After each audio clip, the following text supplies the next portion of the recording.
인생과 사업에 있어서 우리는 에너지가 넘쳐날 때도 있는 반면 기분이 다운되고 우울해지는 경우도 많습니다. 때로는 과거의 상처, 공포스러운 경험, 트라우마 등이 시종일관 따라다니며 우리의 정신을 공격하고 영향을 주는 경우도 발생합니다.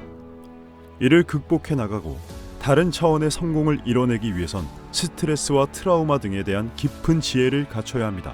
이와 관련하여 오늘은 스탠포드 의과대 교수이자 뇌신경과학자인 앤드류 후버반 박사의 인터뷰 영상을 감상하시겠습니다. Trying to control the mind with the mind is like trying to grab fog. It's vapors. You're never going to grab it. The nervous system includes the brain, but also all the connections to the body and back again. And so when you can't control your mind, you want to do something purely mechanical. All trauma, anxiety, fears, they all map back to stress in some way. Now, you can have stress without trauma.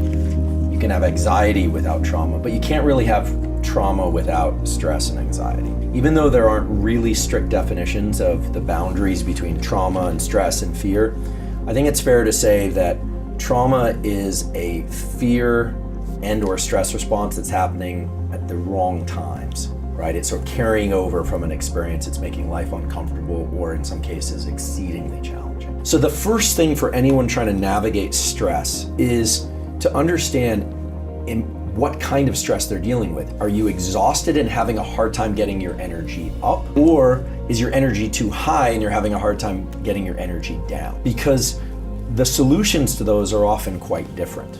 It's very hard to control the mind with the mind. It can be done.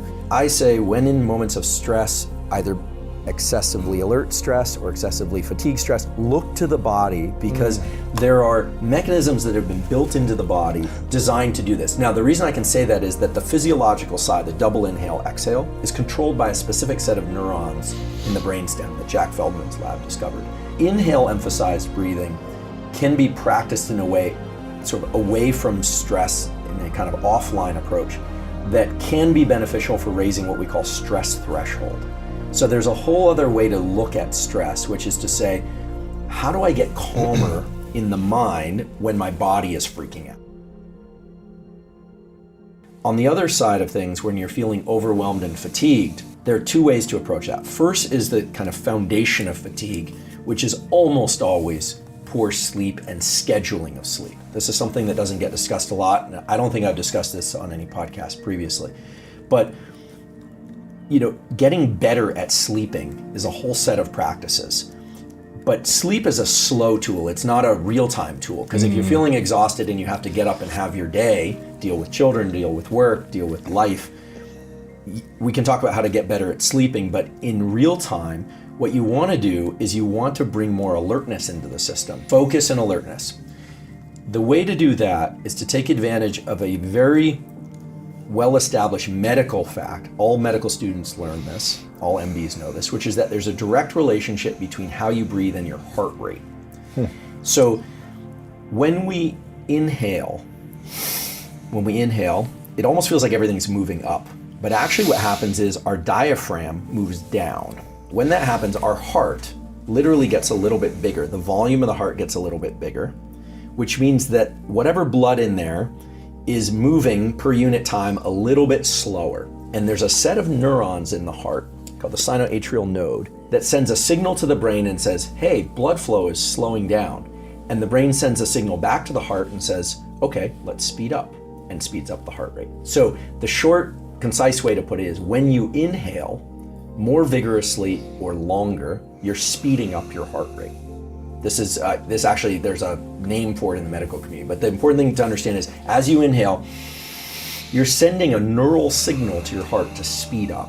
And when you exhale, the diaphragm moves up, the heart gets a little bit smaller, literally because there's less space there. Then there's a signal sent to the brain, and the brain sends a signal back and says, slow down the heart rate. So if you want to become more alert, you actually can just simply make your inhales a little bit more vigorous or a little bit longer than your exhale. Longer or more vigorous inhales will speed up your heart rate and make you more alert.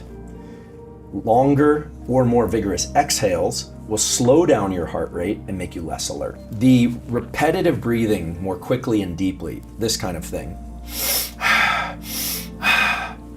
or some variant of that, all through the mouth or all through the nose, brings up the heart rate and causes the adrenal glands, which sit right above the kidneys, to secrete adrenaline. They make you more alert. And you see these big inflections in heart rate when people do this. Typically, it makes people feel agitated at first. They feel a little bit agitated. And then when you exhale and hold your breath for 15 seconds or so, or what you're doing essentially is you're learning to be calm as your body is flooded with all this adrenaline and the heart rate is going. And that is 100% top-down control. What you're doing in those moments is you're learning to take your forebrain and say, fight the temptation to move, fight the temptation to breathe. This particular pattern of breathing,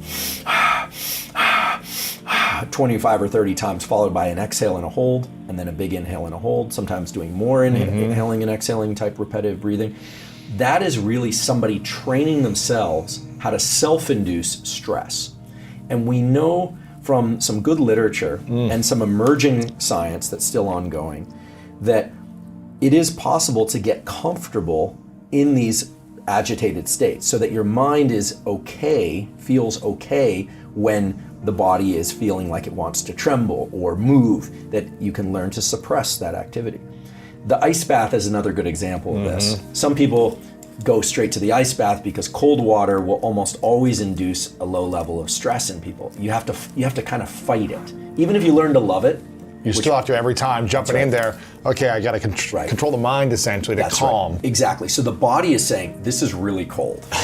This is really cold. Get out now. And you're pushing back on that, and it's top-down control. It's pure top-down control. And you could do this any number of ways. There's actually something called the hour of pain. The hour of pain was actually described to me by a friend of mine, former military special operations guy, who said that they place you, this wasn't through military, but this is a kind of outside the military extracurricular activities of placing you into one position on the floor, and you have to stay there for an hour, which can be excruciating. There's so much limbic friction where you want to move so badly because the stabilizing muscles of the body and the feedback in our musculoskeletal system says, move, move, move. I just want to move the tiniest bit. And so all that practice it's just a different version of the ice bath. Yes. You're learning top-down control. So, we started off with a question about trauma. Yes. And we'll get there. But I think it's very important, just to kind of summarize, that people understand, to just ask themselves the question, am I feeling too much agitation, or am I feeling too much exhaustion? If it's too much agitation, emphasize exhales and do the physiological sigh. Yoga Nidra is also a wonderful practice that is kind of the mirror image of superoxygenation breathing. It involves long exhale breathing, lying down on your back, completely relaxing your body, and learning to completely turn off thinking, which sounds hard, but you can learn how to do it very quickly if you do that practice for about 10 minutes a day. Yeah. 스트레스의 레벨을 컨트롤하는 방법에는 호흡을 컨트롤하는 방법이 있습니다. 또한 찬물로 샤워를 하는 것처럼 내적 저항성을 올려주는 방법도 존재하는 것을 알 수 있습니다. 무엇보다 가장 중요한 것은 우리 모두 현재 나의 몸 상태와 스트레스가 어떤 레벨에 있는지를 스스로 파악하는 것이 아닐까요? 우리 모두 꾸준히 몸에서 나오는 신호를 관찰하시고 스트레스를 조절하며 스스로를 통제하는 주도적인 삶을 응원합니다. 영상이 도움이 되셨다면 구독과 좋아요 부탁드립니다. 하루를 소유하고 인생을 소유하세요.